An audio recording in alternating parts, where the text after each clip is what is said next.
Okay. So basically ये class recorded है क्योंकि आप लोगों की टाइमिंग्स बहुत ही इनअप्रोप्रिएट हो रहे हैं, कुछ प्रॉब्लम हो जा रहा है एंड मेरे यहाँ पे थोड़े से शॉर्ट सर्किट कंडीशंस हैं। सो मैं रिकॉर्ड कर दे रही हूँ ताकि उस टाइम पे एवरीथिंग वुड बी फाइन, कि आपके पास ऑलरेडी लिंक रहे।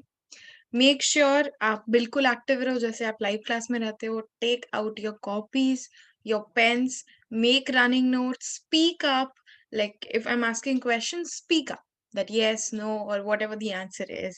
I might not hear it, but of course that will make the class more interactive. Now this is most probably the last chapter of Indian economics. इसके बाद आपके test शुरू हो जाएंगे, आपको टाइम दिया जाएगा एंड इस मंथ आपके जितने भी टेस्ट है वो सारे कंडक्ट होंगे।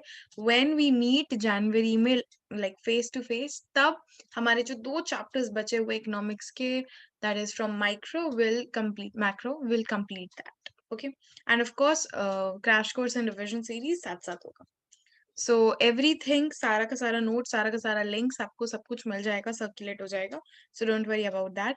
ये जो नोट्स मैंने बनाया हुआ है आपके पूरे चैप्टर से, मैंने पिक आउट किया है इसको, ये भी आपको मिल जाएगा। जस्ट इन केस आपकी क्लास के पहले ही आपको मिल जाएगा ये फाइल, तो आप उससे रेफर कर सकते हो। इजी है, प्रिंट निकाल लो अगर चाहे तो, एंड इफ नॉट आप लोग सॉफ्ट कॉपी से पढ़ सकते हो, no issues.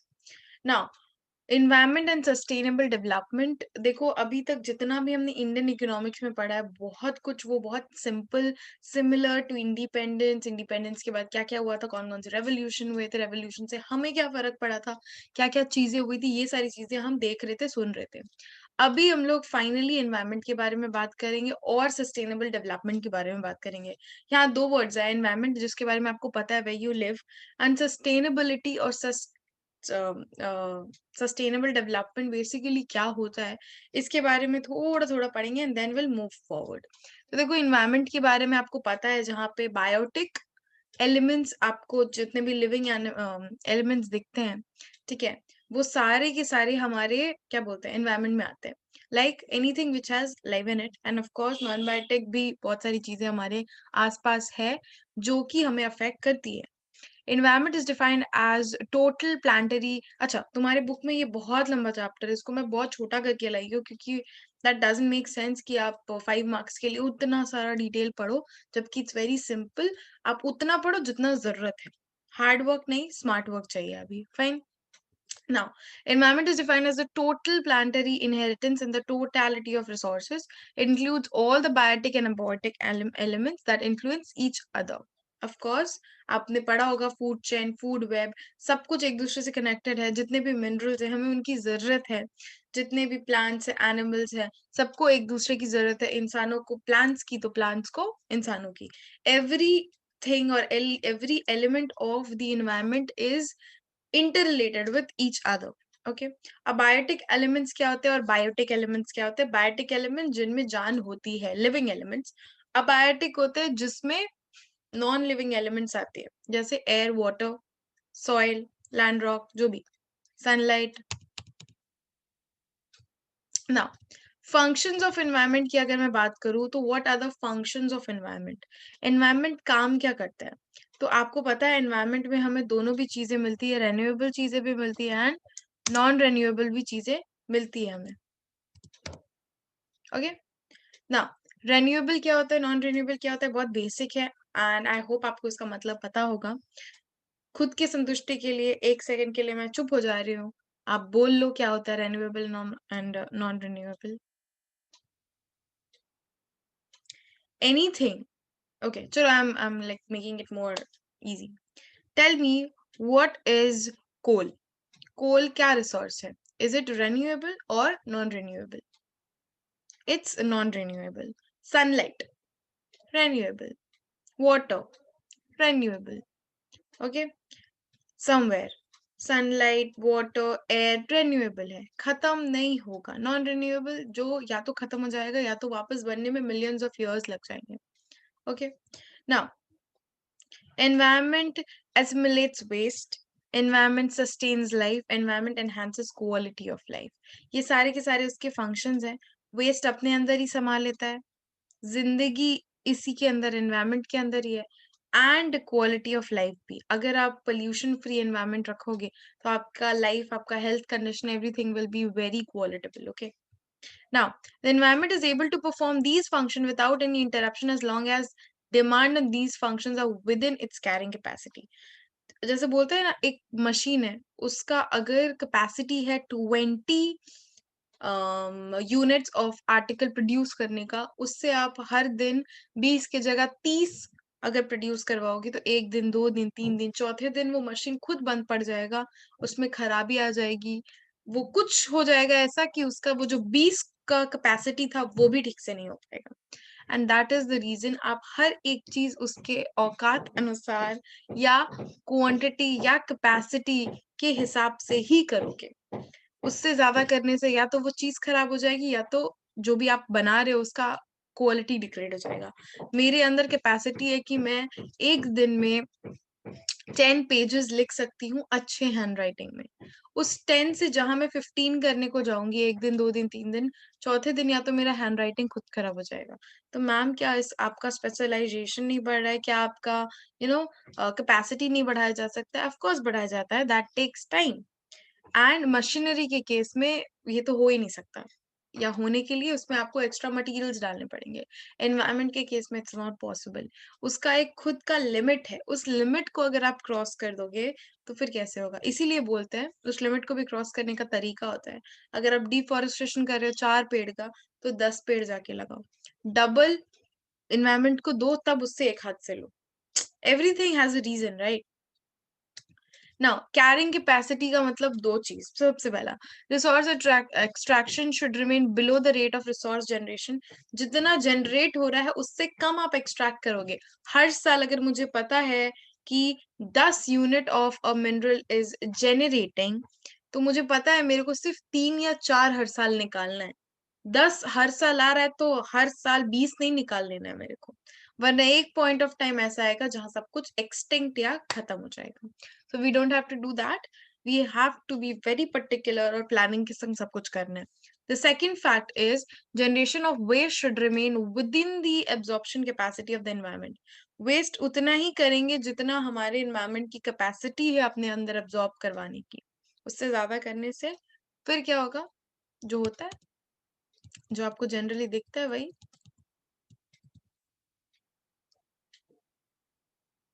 Okay.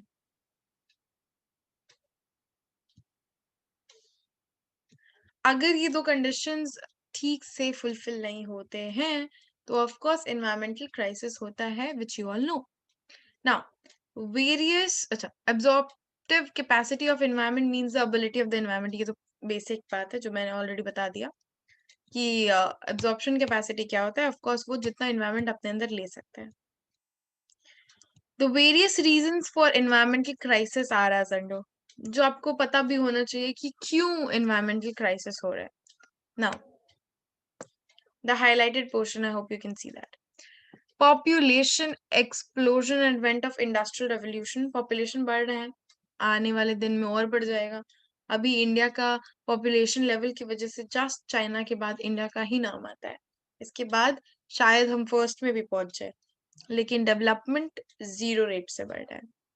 Industrial revolution, सबको बिजनेस करना है, सबको जॉब चाहिए, कहीं ना कहीं जॉब चाहिए तो फैक्ट्रीज को बनना पड़ेगा, जॉब चाहिए तो कंपनीज आएंगी ही, वो जॉब्स देंगे आपको। Then what happens?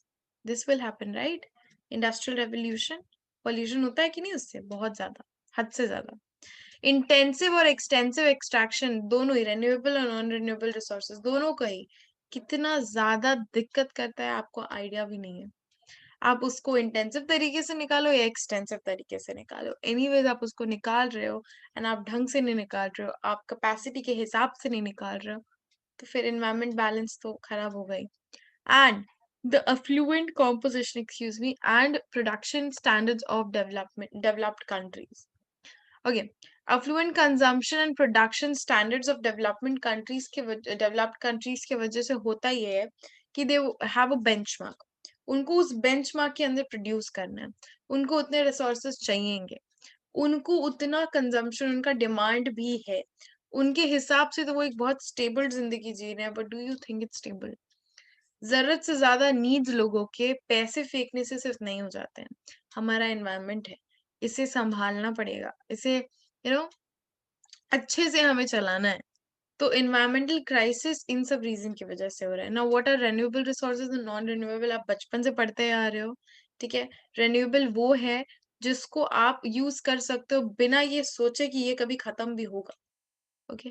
But non renewable resources जो है वो एग्जॉस्ट या एक्सटिंक्ट हो सकता है, जैसे कि फॉसिल फ्यूल, ओके। एक टाइम के बाद, क्यों? क्योंकि उसको वापस बनने में बहुत टाइम लगेगा। दो basic problems related to environment क्या है? पॉल्यूशन और नेचुरल रिसोर्सेज को एक्सप्लॉइट करना, जरूरत से ज्यादा यूज करना, ऑप्टिमिस्टिकली यूज ना करना।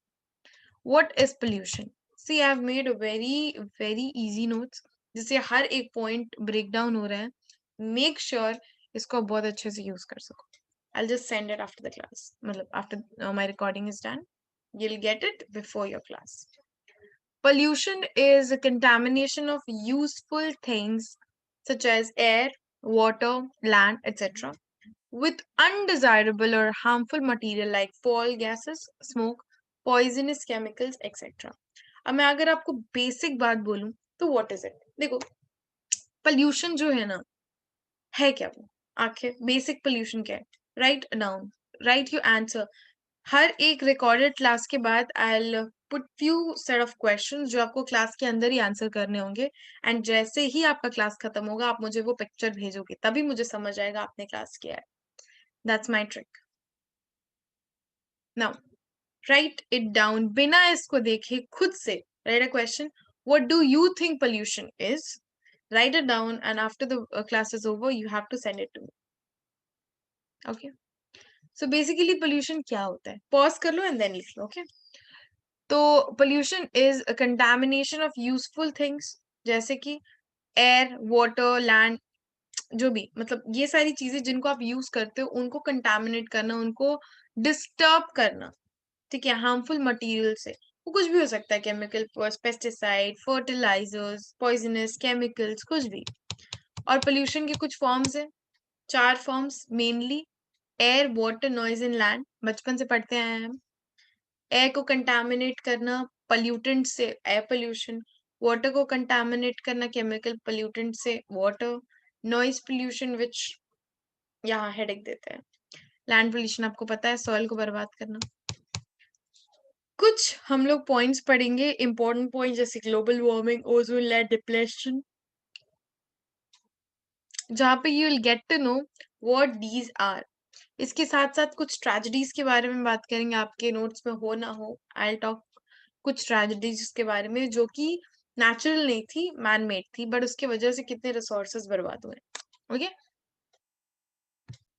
ओके, सो वी नो कि हमारा जो एटमॉस्फेयर है उसमें बहुत सारे ब्लैंकेट सॉर्ट ऑफ चीजें हैं which we call as layers. Different different layers we have, stratosphere, ozone layer and so many things, okay. Not going into depth, but global warming actually है क्या? देखो, जैसे जैसे हमारा टेम्परेचर, एवरेज टेम्परेचर इंक्रीज होते जाएगा, दैट इज गर्मी बढ़ते जाएगी, अर्थ, okay, wait, let me make it more easier. Because of few greenhouse gases, because of the pollution emissions, because of several other issues happening in the environment, इसकी वजह से हमारे atmosphere को फर्क पड़ रहा है। और हमारे एटमॉस्फेयर को फर्क पड़ने की वजह से हमें फ्यूचर में बहुत दिक्कत हो सकती है। फर्स्ट ऑफ ऑल हम लोग देखते हैं कि लॉन्ग टर्म रिजल्ट्स क्या होंगे ग्लोबल वार्मिंग के। सबसे पहला, पोलर आइस टेम्परेचर के बढ़ने की वजह से मेल्ट होना शुरू होगा। And if you guys know, अगर ऐसा कुछ हुआ कि दोनों जो हमारे नॉर्थ पोल और साउथ पोल की आइस अगर मेल्ट होना शुरू हुए, इतने बड़े बड़े ग्लेशियर्स हैं, इतने बड़े बड़े पहाड़ है बर्फ के, कि पूरा का पूरा दुनिया डूब सकता है, क्योंकि ऑफ कोर्स पानी हमारे यहाँ पे ज्यादा है, अर्थ में ज्यादा है। Then extinction of species as ecological niches disappear, जितना ज्यादा टेम्परेचर बढ़ेगा हमारे इकोलॉजिकल स्पीसीज को उतना ही ज्यादा खतरा होगा, उतना ही ज्यादा एक्सटिंक्ट होंगे वो, ओके। मोर फ्रीक्वेंट ट्रॉपिकल स्टॉर्म्स, आपके तूफान, आंधी, ये सब ज्यादा आएंगी, ऑफ कोर्स जान हानि होंगी, पेड़ गिरेंगे, वोल्केनोज इरप्ट होंगे, and increased in incidence of tropical diseases, बीमारियां भी बढ़ेंगी, ऑफ कोर्स जो हो रहा है अभी, आपको जो कलयुग वाला सीन आ रही हो। ग्लोबल वार्मिंग होता क्यों है? Man made increase in CO2, carbon dioxide and other green house gases, जो जितने भी हीलियम हो गए तुम्हारे और ये सारे गैसेस हो गए जो कि बहुत ज्यादा टॉक्सिक हैं, रेडिएशन इंक्रीज होना, इसके वजह से कहीं ना कहीं ग्लोबल वार्मिंग होता है। एंड जितना ज्यादा ऑक्सीजन खत्म होगा यानी डिफॉरेस्टेशन की वजह से ये उतना ही ज्यादा बढ़ेगा। और अगर एवरेज टेम्परेचर इंक्रीज होते क्या तो हमारे एटमॉस्फेयर को बहुत फर्क पड़ सकता है। ओजोन डिप्लेशन बेसिकली क्या होता है? देखो मैंने बताया कि हमारा एटमॉस्फेयर के साथ और भी बहुत सारे लेयर्स हैं। अब ओजोन लेयर भी एक लेयर है जो कि क्या हेल्प करता है, tell you. If suppose a very rough thing I am gonna say, suppose this is a layer ozone, okay, ऐसे सारे layers, there are different layers and then we have अर्थ।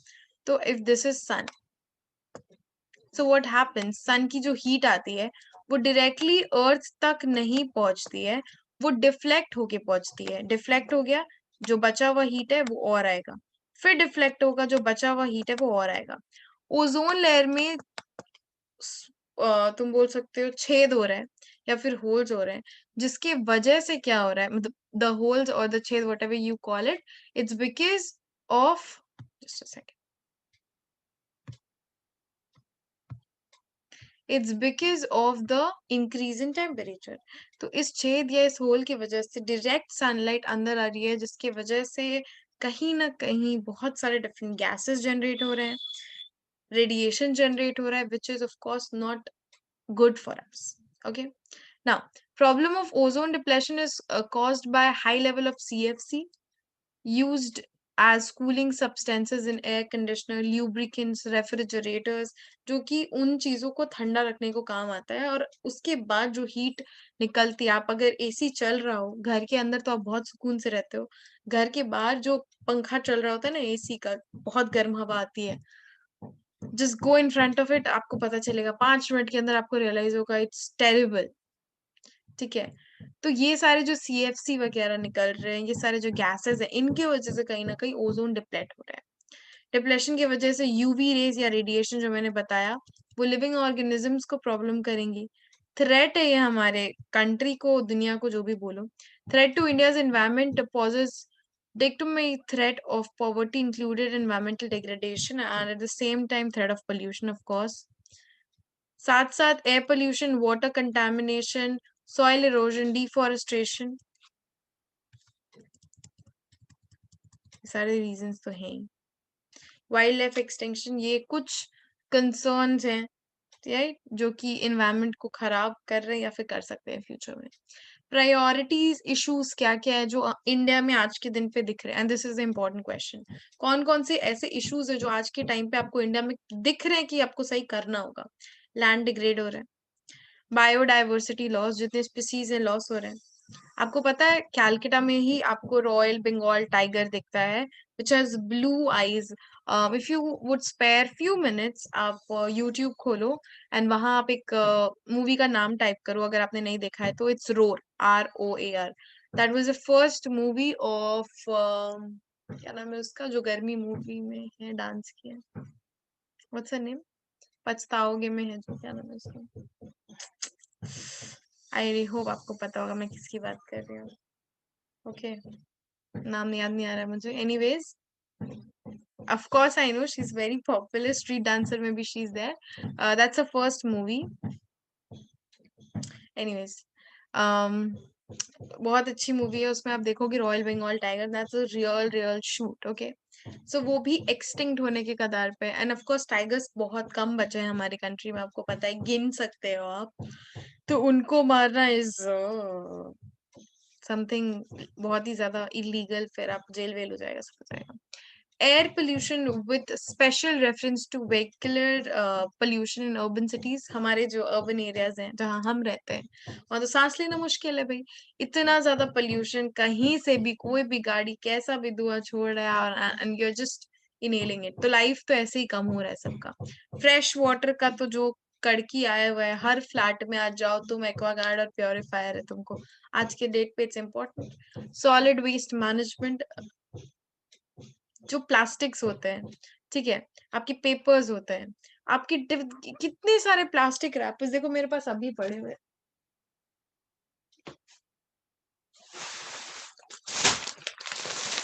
इतने सारे प्लास्टिक है आपको भी, हर एक प्रोडक्ट आपको जो भी दिखेगा आज की डेट पे एवरीथिंग विल बी प्लास्टिक में। तो इससे क्या हो रहा है, ये सब कहाँ जाएगा, कहीं ना कहीं बाहर ही जाएगा, जिसकी वजह से क्या होगा, ऑफ कोर्स वो प्लास्टिक ऊपर ही रह जाएगा, वो कभी भी यू नो डिकम्पोज नहीं होगा, जिसकी वजह से it will be a very huge problem for us in future. Soil का पावर और कैपेसिटी दोनों ही कम कर रहे हैं। Then we have land degradation. Hmm. Now what is land degradation? I'll tell you. देखो, हमारा जो सॉइल होता है उसमें बहुत सारे लेयर्स होते हैं। द टॉप मोस्ट लेयर जो होता है सॉइल का, उसी में सबसे ज्यादा न्यूट्रिएंट्स रहते हैं, जिसको हम लोग टॉप सॉइल बोलते हैं। आप लैंड को डिग्रेड करोगे, सबसे पहले टॉप सॉइल ही इनफर्टाइल होगा, जिसके वजह से वो पूरा जमीन खराब हो जाएगा एनी डे। तो क्वालिटी ऑफ सॉइल, वाटर या वेजिटेशन का कंडीशन का डाउनफॉल होना इज लैंड डिग्रेडेशन। और इसकी रिस्पॉन्सिबिलिटी किसकी है देखते हैं। ठीक है, वेजिटेशन खराब हो रहा है because of deforestation, forest fire लग जा रहा है, ओवर ग्रासिंग हो रहा है। फॉरेस्ट फायर कैसे लग रहा है, देखो it's a very natural process, जो कि सूख जाने की वजह से लकड़ी होगी, कभी भी थंडर स्टॉर्म आने से आग लग सकती है। ओवर ग्रासिंग, जब भी एनिमल्स आते हैं फार्म में ग्रास करने के लिए, तो उनको जो फार्मर्स होता है वो काट करके अगर देते हैं घास तो ठीक होता है, क्योंकि अगर वो चरने जाते हैं घास को तो वो लोग चीजों को अपरूट कर देते हैं। मतलब अगर ये सॉइल है, सॉइल के नीचे ढेर सारे रूट्स होते हैं और यहाँ पे प्लांट है, तो अगर वो प्लांट को खाते हैं तो वो खींच के खाते हैं, जिसकी वजह से वो जो रूट्स है वो भी निकल आते हैं बाहर। एंड अगर आप ऊपर से काटोगे तो वो तो फिर उगते रहेगा। तो इसी के लिए क्या बोला जाता है कि आप उसको काट के दो फार्मर्स को, और उन लोगों को जाकर के वो लोग मतलब खाते हैं तो वो अप्रूट हो जाता है। And of course over grass कर जाता है वो, उनको लिमिट नहीं पता होता, खाते चले जाता है वो। ठीक, excuse me. Improper crop rotation, rotation अगर आप देखो क्रॉप का, तो वो अगर टाइम पे नहीं होता है तो फिर बहुत ज्यादा प्रॉब्लम हो सकती है। क्यों? क्योंकि फर्टिलिटी लॉस होती है। मैं एक ही सब्जेक्ट आपको बार बार पढ़ाऊंगी तो आपका भी फर्टिलिटी लॉस हो जाएगा, जितना फर्टाइल माइंड है। एंक्रोचमेंट इनटू फॉरेस्ट लैंड्स, घुस घुस के काम करना, खुद से चीजें ले लेना। कौन सी चीजें मैम, बताती हूँ कौन सी चीजें। आप फॉरेस्ट में जा रहे हो टिम्बर लेने, आप जा रहे हो फॉरेस्ट में लेटेक्स लेने, इतनी सारी चीजें आप लेने जा रहे हो, आप उनका एनवायरमेंट चीजें खराब कर रहे हो आप। शिफ्टिंग कल्टीवेशन, शिफ्टिंग कल्टीवेशन को झूमिंग भी बोलते थे। ठीक है, यहाँ पे आग लगा देते थे वो लोग पहले के जमाने में, क्योंकि बहुत छोटे छोटे लैंड पे वो लोग क्रॉप्स उगाते थे एंड फर्टिलाइजर्स वगैरह नहीं होते थे। एक सर्टेन पॉइंट ऑफ टाइम के बाद क्रॉप का फर्टिलिटी कम हो जाता था, उसका क्वालिटी खराब हो जाता था, तो वो लोग क्या करते थे, क्रॉप हार्वेस्ट करने के बाद जो थोड़ा बहुत बचा हुआ है उसके साथ ही आग लगा देते थे, जिसकी वजह से जितने छोटे मोटे कीड़े मकोड़े वगैरह जो भी है वो सब उसी में मर जाएंगे एंड क्या हो जाएगा, डिकम्पोज हो जाएगा। कुछ टाइम के बाद सॉइल की फर्टिलिटी वापस आ जाएगी। बट ये, ठीक है, ये एक्सटेंसिव चीजों में नहीं हो सकता है, ये जो इंटेंस फार्मिंग होती है उसमें नहीं हो सकता है, क्योंकि पॉपुलेशन बहुत ज्यादा है। शिफ्टिंग कल्टीवेशन अब इज वेरी इनअप्रोप्रिएट थिंग, और इसकी वजह से लैंड की फर्टिलिटी वापस आ तो सकती है, बहुत टाइम लगता है, जो अब हमारे पास नहीं है। Okay, indiscriminate use of agrochemical, हम लोग बेधड़क यूज कर रहे हैं पेस्टिसाइड्स, कुछ भी खाने में खा भी रहे हैं। और इसीलिए आज के दिन organic farming is very important. आपको पता है नहीं पता है,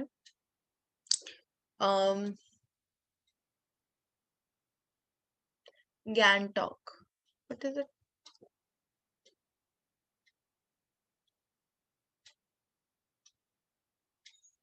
सिक्किम, याद नहीं आ रहा था मेरे को नाम, शॉर्ट टाइम मेमोरी लॉस हो गया मेरा।